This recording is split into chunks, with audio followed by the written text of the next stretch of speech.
All right, what is going on? How y'all doing out there today in Atlanta Bird Game Land and also on YouTube on Uncle Steve's Lounge? Glad to join you all on a kind of gloomy. It's kind of weird. The fog has it looking like something. I spent a lot of time in Seattle, and Seattle, if you're up there from that part of the world, half of the time it's very overcast up there. It's like this overcast where it's not too warm, not too hot. This totally reminds me of my time up in the Pacific Northwest. A little bit of time when I spent overseas, going to London a couple of times to visit. Just that little half fog, half mist, but not cold type of thing. But nevertheless, glad to join you all on a Friday. And really, when we start thinking about today and going into this weekend with Atlanta against San Francisco 49ers, 4 o'clock kickoff, for the first time probably since probably 2017, the most significant game we've played this late. And everybody can go to look who you played, all that stuff. I'm not playing that game with everybody. Whoever wants to do they're playing sorry teams, that's fine. There are 5 teams that are 6 and 7 in the NFC, and all of them probably played the same teams we did. So miss me with all that crap today. The Falcons have an opportunity to go to 500, and more importantly, if they manage to get to 500 with 3 games left, they would be in the driver's seat to get in the playoffs. Am I putting the horse before the cart? No, sir. I understand what the cart before the horse. I know, for you guys who are getting ready to correct me. But when is the last time this late in the year that we've had significant Falcon talk aside of, ooh, what position are we going to have in the draft? Ooh. And earlier this year, with all of the distractions, number 11, you could just say our wide receiver core. Our wide receiver core, the slow start, just things not really progressing very quickly early. By no means has this Falcon team arrived, but you starting to see little pockets of confidence, little pockets of, oh, we should be here. We can dance with y'all for a little bit. We might not be ready to, get the homecoming queen or king, however you want to put it, the crown, but we good enough to dance around with some of these folks for a little bit. So I celebrate the fact that this is the first time we've had significant ball in a while. And even if we do lose, folks, it's not all over. How y'all doing out there? Tavius, good to see you, brother. Chadwick, good afternoon to you, my friend. Markeith, Good talking to you. So we're getting 6 inches tomorrow, 8 inches tomorrow. Yeah, I know. Wow, that's crazy. It's amazing to me um, what a few years of losing will do. A few years of losing will have you at a point where you're already thinking the worst. Now, it's very interesting to look at Las Vegas and see what they think we are about. Las Vegas happens to think that we are a 9 point underdog, 9.5, if I'm not mistaken. And that's deep. When you start thinking about, you know, that's a lot of points. And yes, San Francisco is on the up a little bit. People have come back. They're healthy again. Um, you know, just all those things are lining up for them. George Kittle starting to do George Kittle things. Jimmy Garoppolo getting back to being a pretty good game manager, and the defense starting to play a little bit. Now, last week gives you a little bit of hope against Cincinnati. San Francisco almost choked that game away. And for all practical purposes, they probably should have choked that game away. Give them credit, coming back, staying in there. This isn't the San Francisco team that went to the Super Bowl 2 years ago. They are still kind of good, but they're not world beaters. I saw Cincinnati at one time during the game push that defense around pretty good. And their secondary, especially, their secondary can be had. Now, they have some studs up there in the front with Bosa and company, but the back end, they would get torched. And do we have the receivers to do that? I don't know, but we're going to try our best to see if we can give Kyle Shanahan a little hometown cooking brought to him again in San Francisco. As you know, the big game a couple of years ago, they went out there and upset San Francisco there. I think they might have been a double-digit favorite then, because if I'm not mistaken, I mean, that was the Super Bowl year for them. I think they might have been like 10-3, 11-2, or something like that when we went out there and played them. And the Julio lean in catch for the touchdown, that was pretty good. What's going on, Anthony? How you doing, sir? Good to see y'all today. Talking a little bit about the Atlanta Falcons and this 49ers game and how it matches up. In my opinion, I think what it boils down to is to do the things you've been doing for the last 3 weeks. And yes, even the Tampa Bay game that, eventually Tom Brady did Tom Brady things. So you can't really, that's one of those things, any team in the NFL, you're not going to overcome him right now until he's ready to chalk it up. Tom Brady gets out there and just makes everybody look bad. But run the ball. Run the ball. We had a Mike Davis sighting last week. CP is still doing what he does. Even Allison getting in on the act, hopefully holding on to the ball this go round. But nice to see the offensive line getting the push the last couple of weeks against, Carolina. A lot of people try to pump up their defense when they're doing well. But as soon as they lose against the Falcons, all of a sudden they're not that good. But they did a good job running the ball, controlling the time, keeping their defense off the field.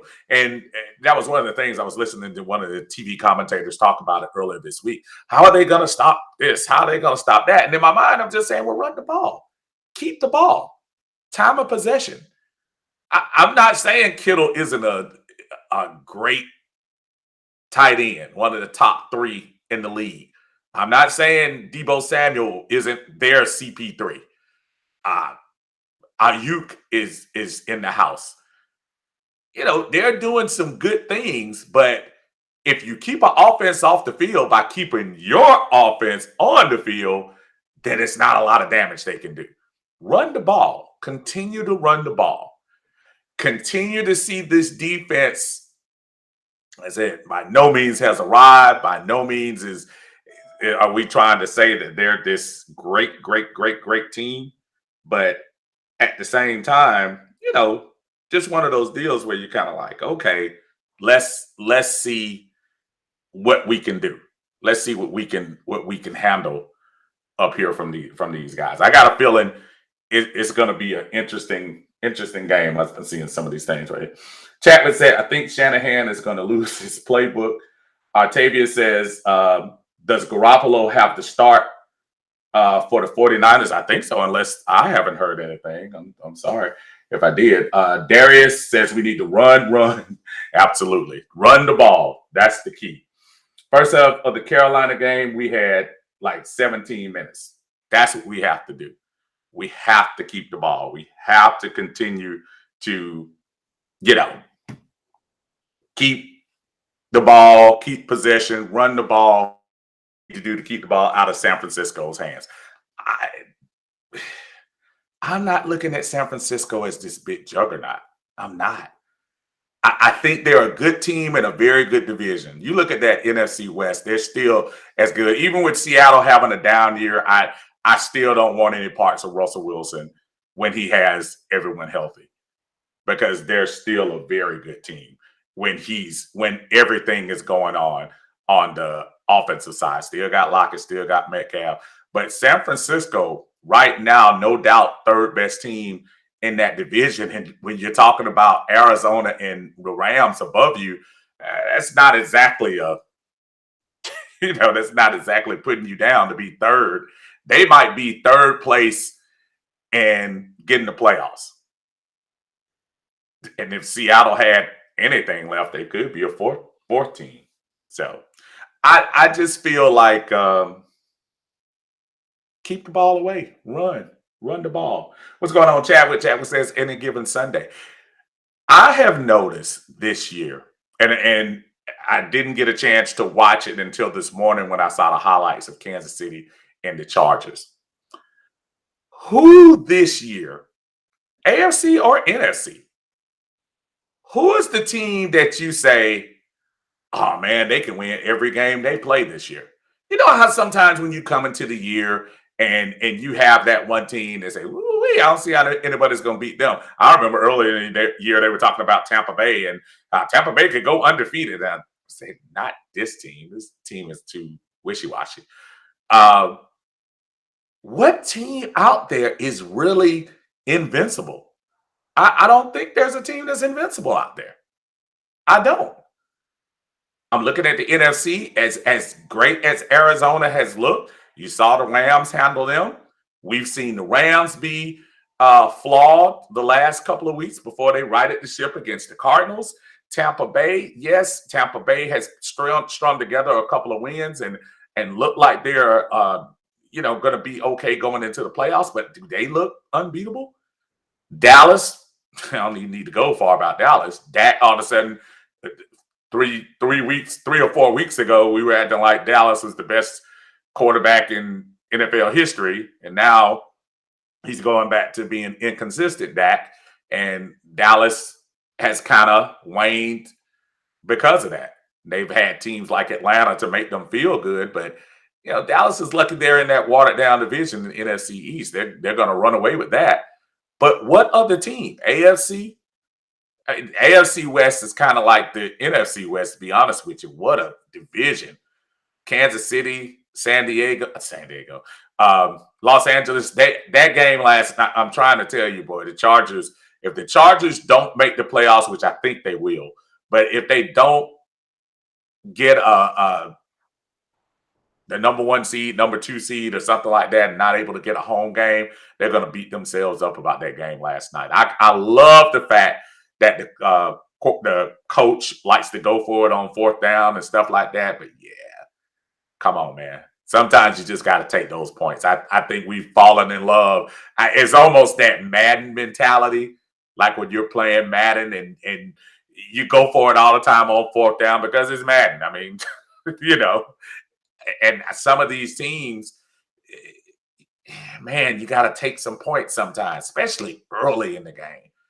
When you're talking about the team up by 2 touchdowns and you're going down and you need a little momentum boost, yeah, go ahead and go for it and do that. But I just don't think there are any.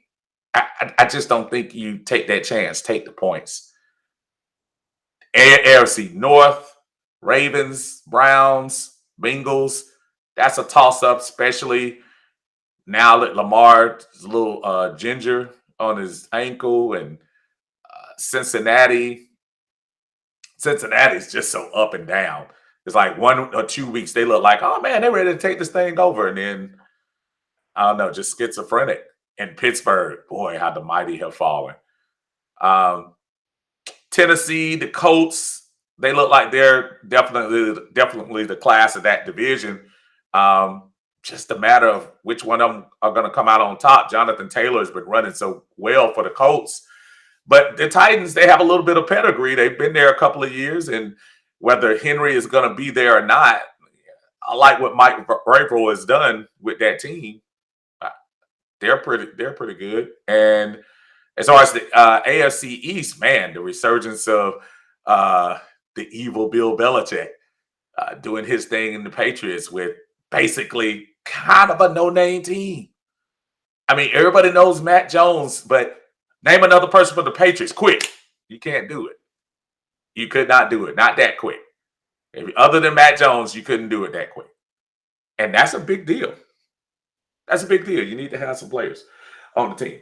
Hey, Lisa, how you doing? Say, hey, Steve, game 1 of 4 is coming. Let's go Falcons. Absolutely. Hope we can string these 4 together. It doesn't look daunting. And if you ask me for real, this is probably the toughest game. Who would have said that 8 weeks ago, seeing Buffalo on the schedule, but they have fallen pretty hard. But yeah, man, we did. But it starts with one game. Let's start with Frisco before we go anywhere else and see. Tiny, what's going on, my friend? Said I felt the Titans was that team until Derrick Henry got hurt, and that was a good formula they had: run the ball, and just play good defense. Now that Henry's out of the mix, it's kind of hard to, put them as favorites. But that's my point. There is no overall favorite. But yeah, if Henry was there, that'd make a big difference. Isaiah says COVID is going to help us with that tiebreaker with Washington if we can win this week against the 49ers. Yeah, everybody, unfortunately, knock on wood. I mean, it's catching some teams. Yeah, you never know, man. That thing might weigh down here. Hopefully things settle down but we all knew it was coming. Holiday season's coming. Everybody's getting a little bit more out there and stuff like that. We had a nice fall where COVID really didn't do a lot of damage and didn't do a lot of, I shouldn't say do a lot of damage. There are still people out there dying and still catching it and going to hospitals. I'm not saying that, but from a sports perspective, it didn't have as deep of a cut when you start talking about August, September, October. Then all of a sudden, late November, now full-fledged into December, you see the NBA, you see football, NFL, and let's just hope that it doesn't catch up with us. Anthony says, I think the San Francisco game is winnable, mainly because it's on the road. I'm more nervous about Detroit at the Benz next week.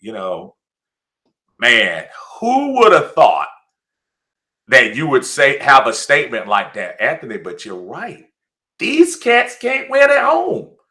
And I don't know whether that's psychological or what, but maybe it's less pressure away from Atlanta. Maybe they hear the boos. Maybe they see the stands.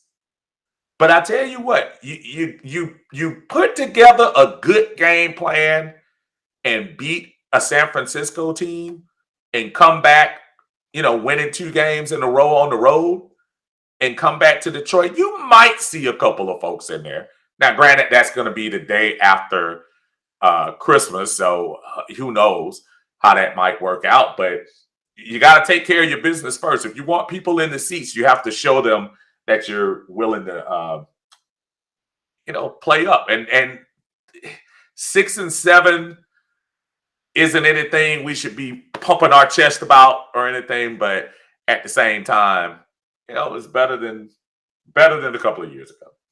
Mo said one thing about this season, any given Sunday, you are absolutely correct. Isaiah says the Pats are loaded. The Pats, and it's funny, you loaded. Bill Belichick loaded. In other words, we keep, and I know we've started that this year. Now the college awards have been out about who is supposed to get. Oh, this guy looks great. He'll look good in the Falcons uniform. This guy will be great next to Grady.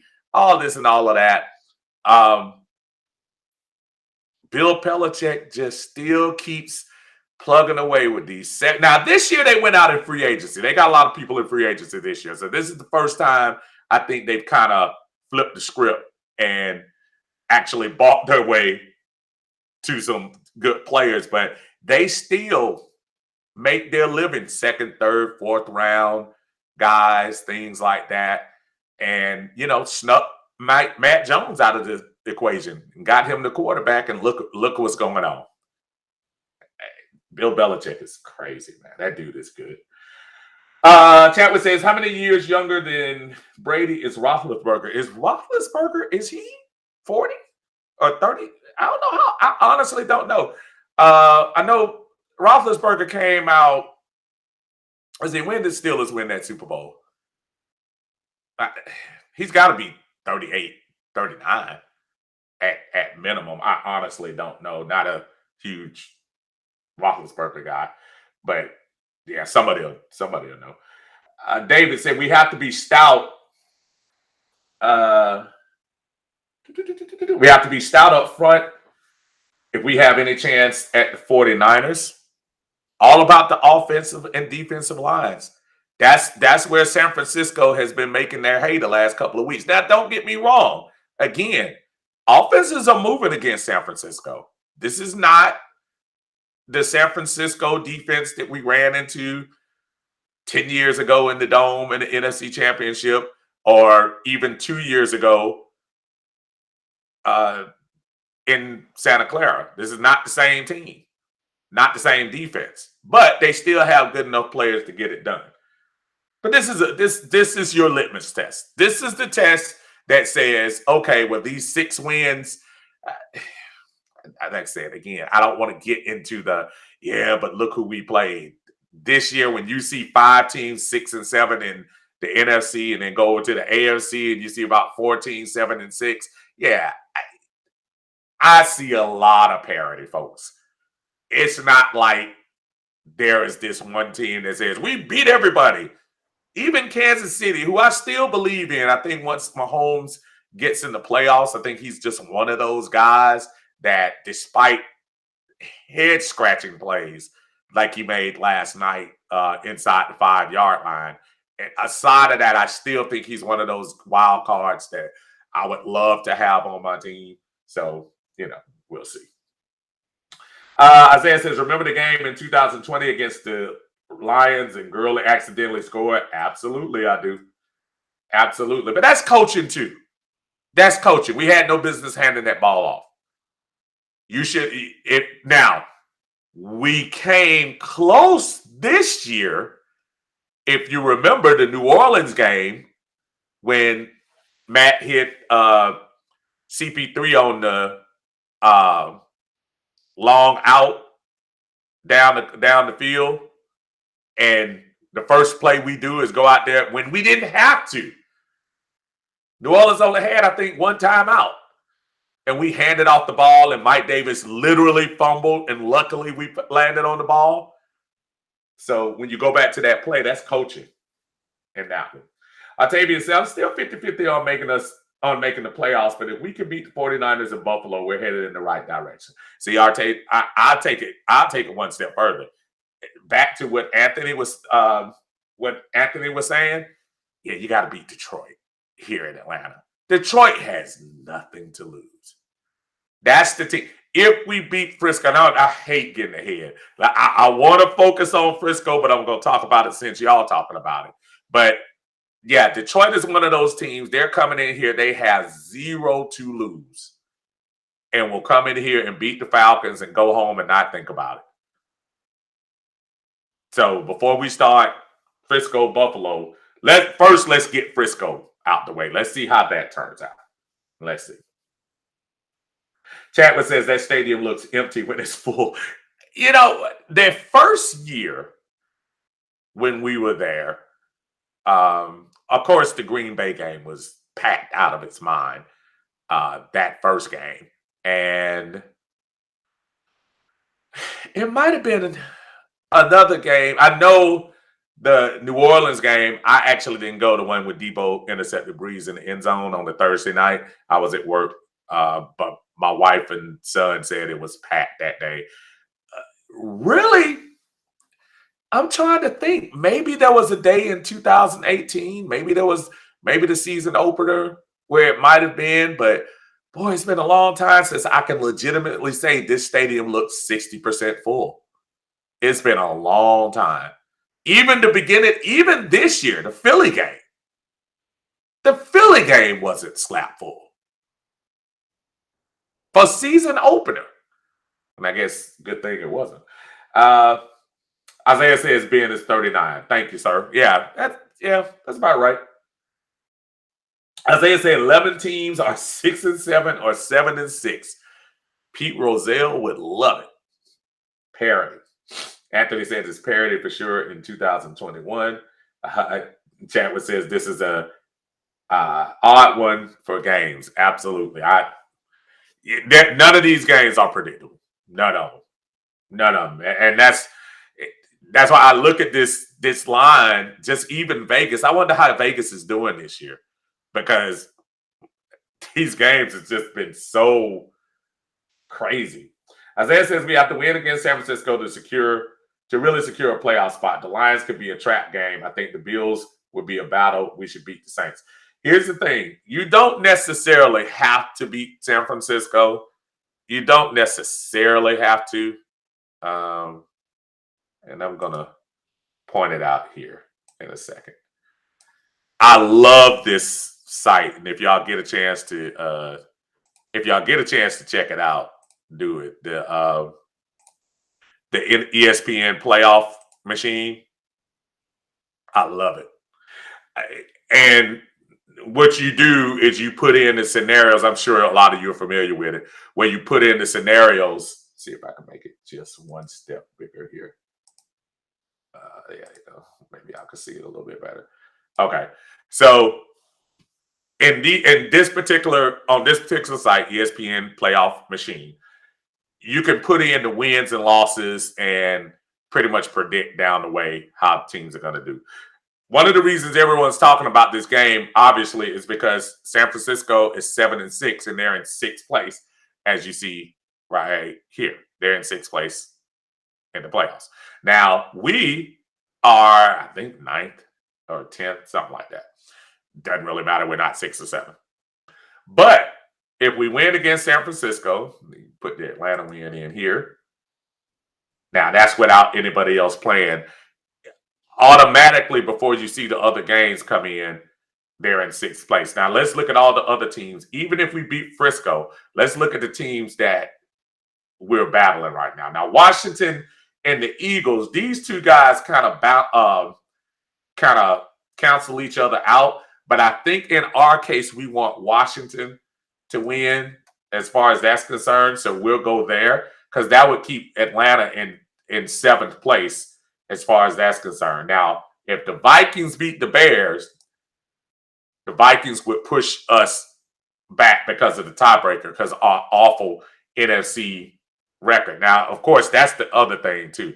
Our NFC record is garbage because we're 1-3 against the NFC East. That killed us. If we could have won one or two of those games, it was going to be a lot better. And I'm thinking I'm missing one game. And believe it or not, we actually want Tampa Bay to beat the Saints so we can get them out of the mix. It really doesn't make that much of a difference, but we want them to keep that down. I think those are the only teams that really matter for our playoff run. So let's just say, let's play hypothetical and say Atlanta beats San Francisco, Minnesota beats Chicago. I'm going to take the Tampa Bay thing. It doesn't really matter. And Washington beats Philly.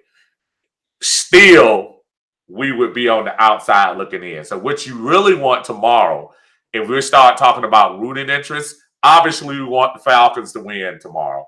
But in a perfect world, we really want Chicago to beat the Vikings. Because if Chicago beats the Vikings, that would keep them down at 6-8 and would keep us up here at 7-7.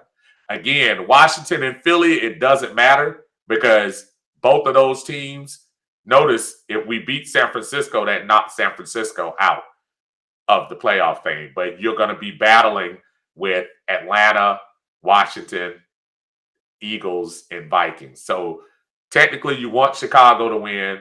Even if the Eagles beat Washington, they would still jump. If you'll see, they'll jump to 6 ahead of they haven't changed the thing, but it's Philadelphia. There it is. Philadelphia would jump to 6th place. So even if we beat Frisco, the biggest reason we want to beat Frisco is 1, to go to 7-7, 2, to have the head-to-head over San Francisco. So tomorrow, if it was me, I would want definitely Chicago. Let's root for Chicago to upset the Vikings tomorrow. The game is in Chicago. Hopefully they can come through in the clutch with us. But you can play around with this all the way. Like even if we do this right here and then go to week 16 and we can extrapolate it out, say the Falcons beat Detroit and we still want, believe it or not, we're going to be Dallas fans because we want them to keep beating Washington. We want the Eagles to lose against the Giants next week. So no matter how it goes, that's how we'll want, this thing to come out. So ESPN Playoff Machine, if you haven't known about it, I know a lot of people probably already know about that. So it is what it is. Octavius, do the Saints come to us for the last game? Yes, last game of the year. They absolutely come to us. Isaiah, yeah, we can still make it with a loss to the 49ers, but winning means we really control our own destiny for the 6th or 7th spot. Yeah, that's what I was pointing out. I know you probably wrote that as I was pointing it out, but that's what I was pointing out. Yeah, you want to win that game to ensure that you got the head-to-head going forward. Yes, there are scenarios where you could lose that game and still get hit. There's a good chance that an 8-9 team is going to make this 7th spot. Don't be surprised. Because there are a lot of, just like the Washington-Philadelphia game, there are a lot of teams that are going to head-to-head that are going to kind of knock each other out of the position for that. David says Tyler Heineke is in the COVID protocol, but I don't think he's completely ruled out, though. So they could still test when they're in the protocol. They could still test and play the game. So yeah, that's what they're waiting for. That last that's not the Saturday game, is it? Washington, Philadelphia. But yeah, he's in protocol, but he could still end up playing. Artavia says Brady is going to pick the Aints apart. Let's hope so. Isaiah, the Vikings are us from 2020. They are so unpredictable in one-score games. Well, when you got Dalvin Cook out or in, it makes a huge difference. Dalvin Cook is he's about a step from getting into that Saquon Barkley, Christian McCaffrey type of thing where, hey, when you're there, it's great, but he keeps getting hurt. Not belittling athletes from getting hurt, but I'm just saying he can't stay on the field. When he's on the field, Minnesota's a whole different team. No disrespect to Alexander Madison. Actually, that was one of the guys, believe it or not, I was saying in the offseason that if we had an opportunity, if we were going to get somebody to come in here, due respect to the man of the year nominee from the Falcons, Mike Davis, I would have liked to see somebody like Madison come up in here. Because Madison runs pretty hard too. Just seems like he got a little extra gear too. But Davis has been doing well a couple of weeks, so I don't want to knock that too hard. Isaiah, what's going on, man? Isaiah Gates says they can pull this off. Garoppolo is inconsistent, and the more he throws, the more he throws picks, the more picks he throws, I'm sorry. He often misses wide open receivers. The Falcons must play to run well, and the blitz will rattle Jimmy Garoppolo. If the protection doesn't hold up, we have no shot. Now, I don't know whether that was Carolina's offensive line. For some reason, there seemed to be a nice little push at the end of that game against Carolina. It could have been the PJ Walker thing, or could have just been Superman's kryptonite. I don't know what it was, but it seemed like we were getting a lot of pressure. Whatever they did last week, dialed that up. Now, I know Dante Fowler, we can laugh if we want to, but Dante was getting in there. I know he has a little bit of a calf thing, and I think they listed him as day-to-day, so I don't know whether he's going to go, but this will be a good game to have him in because, yeah, just give Jimmy G a little bit of pressure and see how he responds. I think we can do it. I think we can put some stuff on him. Other Isaiah Copeland says he has 2 negative tests 24 hours if he's asymptomatic. Right. That's what I was saying. So they haven't ruled him out yet, but he is on the list. Absolutely. Chadwick says Jimmy gets gun shy when he gets hit. Well, let's hit him. Isaiah like a madman in that last game with a shoulder harness. Trying to tell you, man. And he knows he needs to be on the field for that team to win. I said, no disrespect to Alexander Madison, who is okay, but in order for the Vikings to win, Dalvin Cook has to be on there. Mo says Fowler practiced today, so that's promising. So let's hope they listen. Fowler's a guy that I don't think. Look, you probably don't need to put him through all 10 steps of practice because you're going to need him. You're going to definitely need him in this game. Isaiah says Fowler is the most consistent pass rush we have. That's serious, no jokes necessary when you watch the film. I just said it a second ago. I'm not joking at all. He has been a different cat this year. He has. And when people just don't see numbers, I think we tend to think that they're absolutely. Fowler has been pretty active this year when he hasn't been hurt. Fowler has been in those guys' face. We had a lot of misses. I remember the Philadelphia game alone where we missed Jalen Hurts so many times. Fowler was right there. So I don't know. I give Fowler his due. Ray, what's going on, brother? Say yes, sir. Pressure Jimmy G, and I feel like we have a chance to win. Jimmy G is a half step from losing his job anyway. It's kind of the same pressure I would love for us to have here in Atlanta. He sees young Trey Lance sitting there on the sideline, probably soaking up experience every day, soaking up the NFL speed at practice and all of that. And there is some pressure for San Francisco to make the playoffs this year. I don't doubt in my mind at all whether they make it or not that Trey is probably going to be on this field for the 49ers next year. So, yeah, Jimmy G has a lot of inspiration to get on the field. Isaiah Copeland says, we need Fowler. Means can't do anything. Kaminsky was a surprise against the Panthers. Kaminsky did play very well. Now, he did play well against the Panthers. Give him credit. Ray says, but we also have to continue to run the ball. It's 4 a.m. over there. So I was about to ask you, Ray, where you up, brother?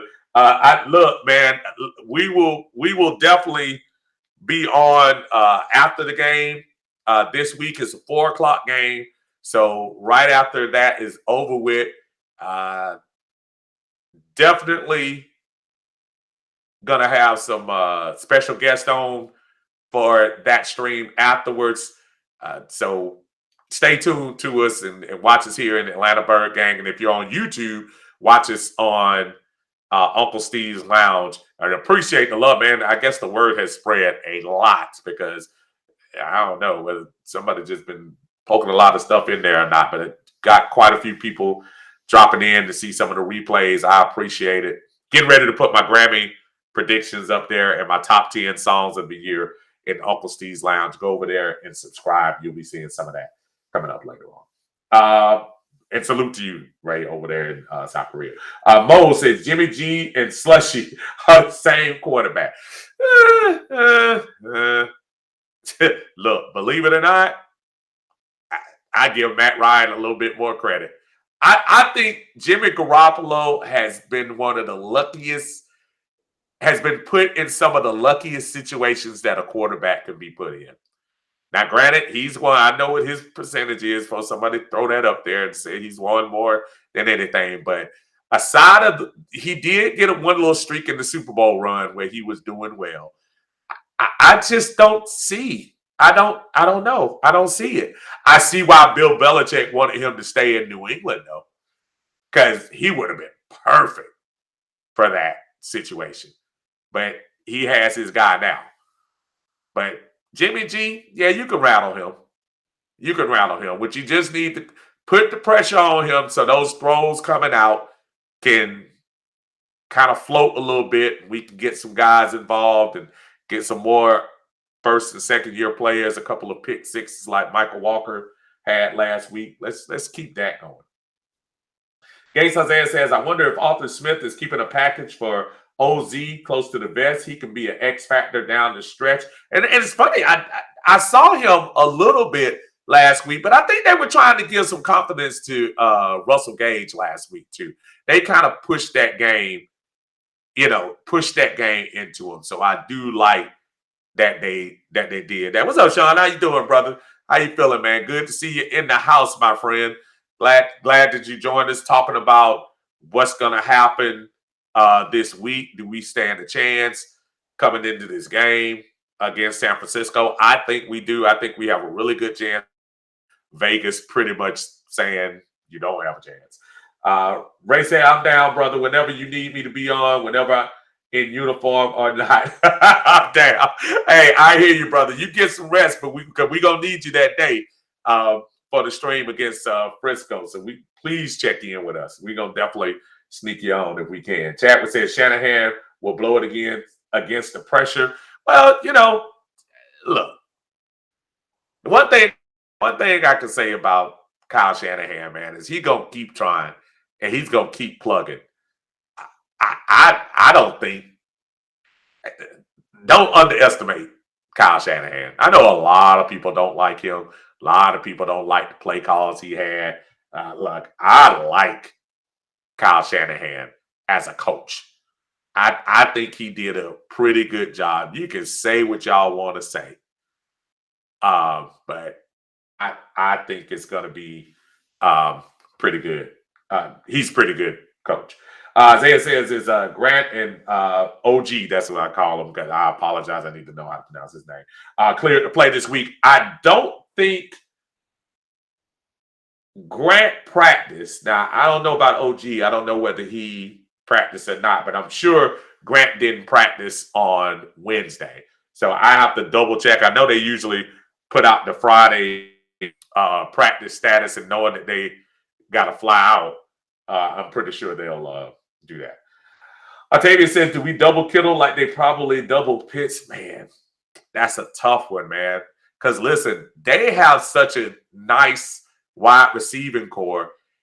Yeah, Kittle, you have to pay attention to him. I'm almost wondering, keeping it real, you might have to put AJ on Kittle. You might. You push your best people on the best players.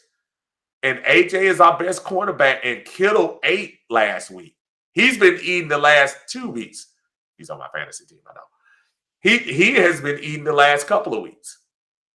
So, look, do I trust Deion Jones on Kittle? No. Do I trust Foye on Kittle? Probably not. Don't want to pull him from that Mike position. It is something, but I'm not sure if we would double him. They probably have some kind of bracket in mind. Kittle is going to get his. Let's just get that out the way. Kittle's going to get his, y'all. We just got to limit the damage. So, RC, how you doing, my friend? Good to have you check in. Chadwick said he sold us out almost as bad as Petrino.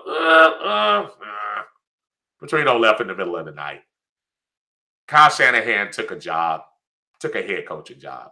I know there are a lot of folks that never forgive Kyle Shanahan. Dude, he got an opportunity to be a head coach. I get it. I get that people didn't like that. I get the play calling in the Super Bowl left a bad taste in everybody's mouth. We don't get to the Super Bowl if he didn't light a fire under Matt in 2015 and 16. So let's not forget that, let's not forget that could play a factor. Let's see. Ray says, is it fair to say Deebo Samuel cancels out Cordell Patterson? I talked about that a little bit earlier, Ray. That is exactly their Cordell Patterson. Absolutely he is. Deebo Samuel, you better have somebody paying attention to where he is at all times. That dude will kill you. And as much as the attention is given to Kittle, Deebo coming off of it, but he's going to be, oh my goodness. That's a good little counseling out, as you say. Chapman says AJ will make him starve, talking about on Kittle. Isaiah, yes, double Kittle, Deebo and Harmon. Leave AJ one-on-one with Samuel. And there's nothing wrong with that either. You got to pay attention to Deebo. You must pay attention to Deebo. David says we have to stifle Kittle in the blocking game. If he seals the edges in the run game, it's going to be a long day. Yeah, San Francisco wants to run the ball too, folks. He wants to run the ball. Ray says also there are rumors that week 15 games will be canceled. How do you think that will affect us? Woo. Yeah, that would be kind of interesting because I don't know if they cancel them, that would mean they wouldn't go back to them. I don't know. I probably have to cross that bridge when we get there. Seeing as how this is an NFC game, I would really want to play this week if we got a chance. But they changed the protocols this week, so maybe hopefully they can get a little bit more attached to this thing. I know Cleveland got just totally wiped with critical players, their coach, 2 quarterbacks. Yeah, they got to play it safe. They kind of loosened the grip a little bit on COVID with sports. And now it's kind of rearing its ugly head, as the flu does during this time of season, this time of year. They warned us. They said this. This is not a secret. They said that come the winter, it would ramp up again. People staying close. That stuff would spread out. So this is not a shock. Losing the playbook right before the Super Bowl, really, Shanahan. Now that was a big deal to me, losing the Super Bowl. I mean, losing the playbook. And I remember him coming out, and yeah, was it in a backpack or something? Something in the other backpack or whatever it was. Yeah, I guess I'm just over it. I look at what he did. Listen, Kyle Shanahan doesn't come to Atlanta in 15 and 16, folks. I'm sorry. And to some people's delight, it might have got Matt out of here quicker.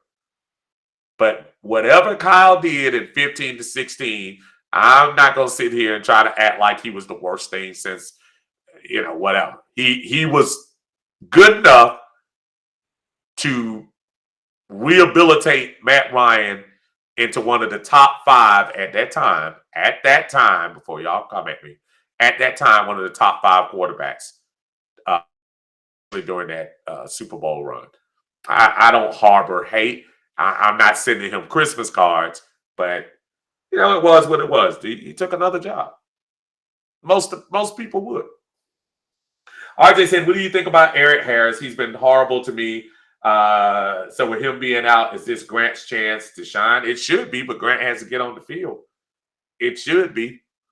And I know they were holding Grant back a lot, but I had noticed he was packages here in the last couple of games before he got injured.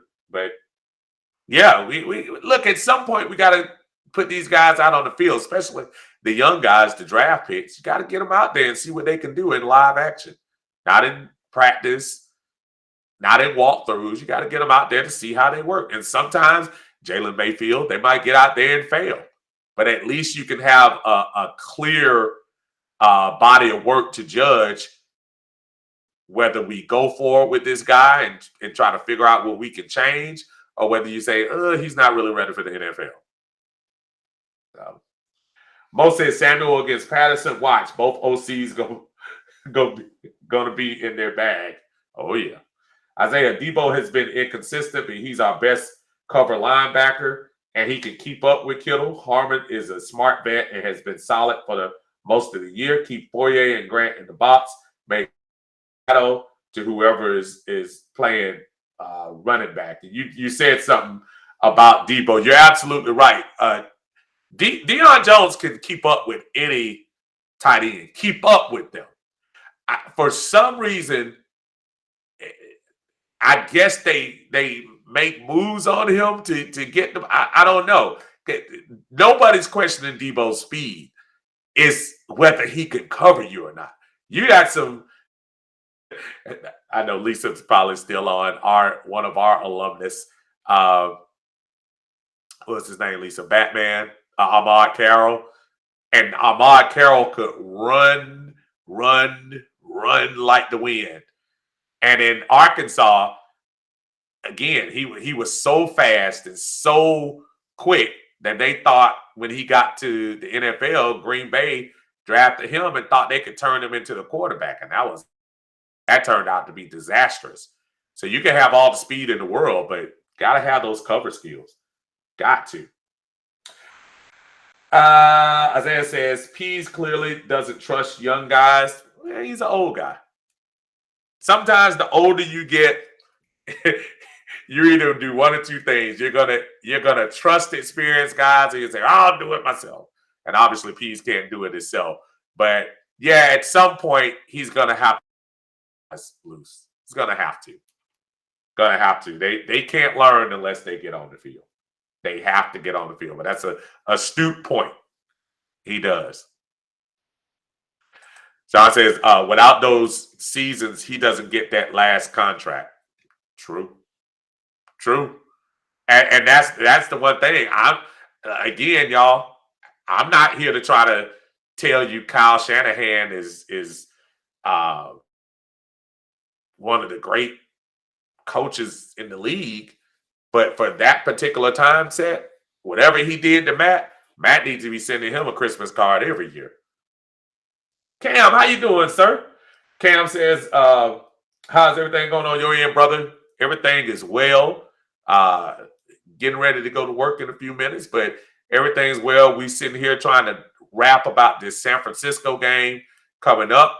We will be on the game. It's a late game, so we'll be coming on right afterwards to discuss win or lose. Hopefully, we're talking about a victorious team. Again, we lose, folks. We're not out of the playoffs.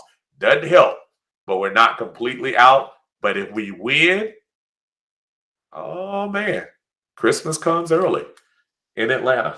Isaiah said, I would love to leave Hawkins and Hall in the nickel. David says, guys, get that big body on Debo in the box out like a power forward. That's why we talk about Jones' size constantly. Absolutely. I think this is going to be a surprisingly low-scoring game. I don't think the teams are going to light it up. I think this is going to be easily the first team that gets to 20 is going to win. I'm looking at, and I know for real, I'm not saying this just because the Falcons. I think this is one of those games San Francisco will mess around and overlook us. I think they're gonna overlook us, and we're gonna mess around and get this victory. Cam says, what are your keys to victory from your point of view? Run, and run some more. Somebody else said that earlier. I said that before comments start coming. You have to establish the run game.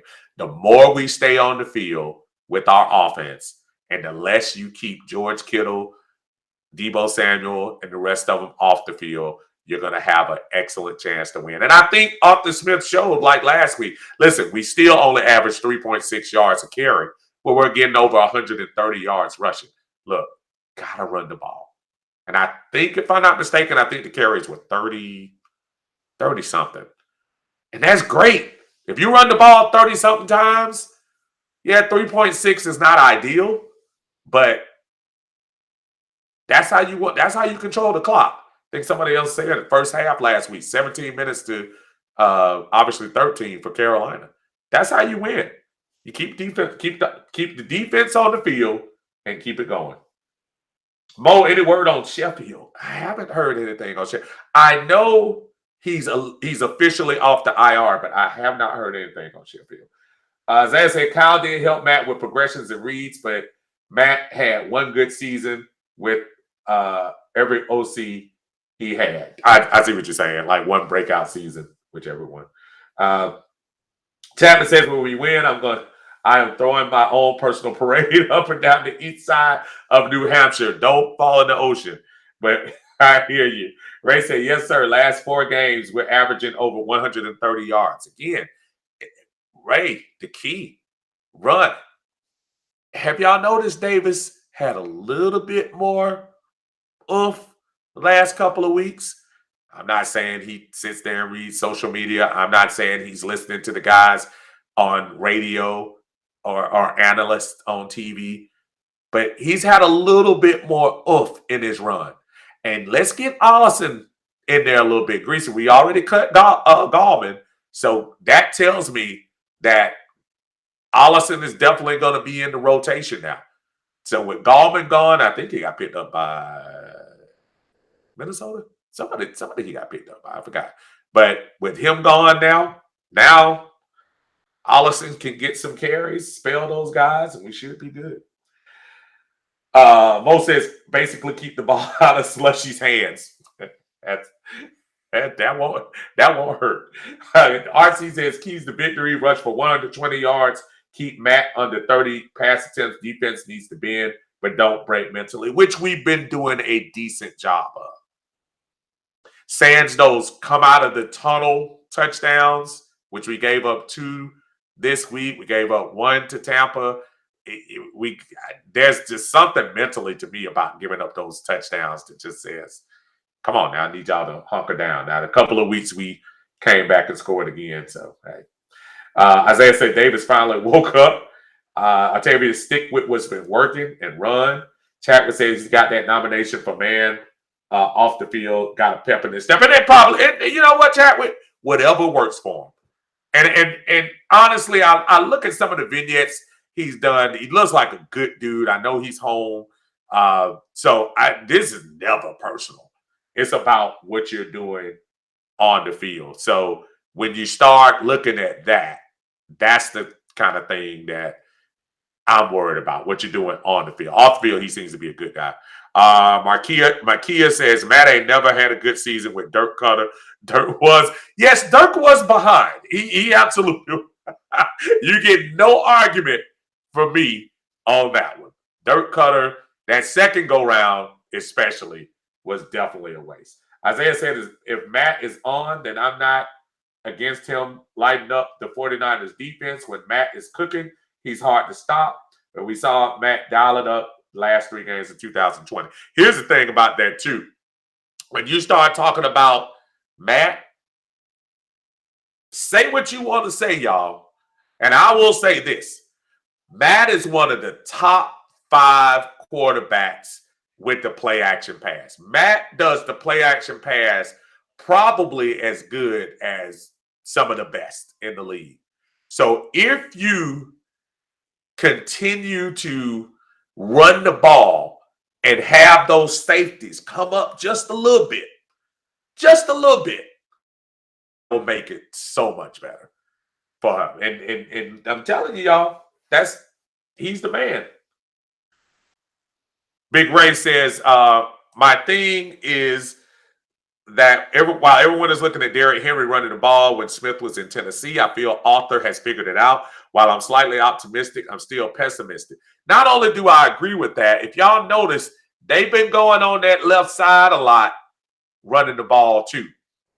Big Jake, the less you hear about Jake, matter of fact, when he got that penalty last week, that's the first time I heard Jake's name in the game in the last couple of weeks, which is a good thing for an offensive lineman.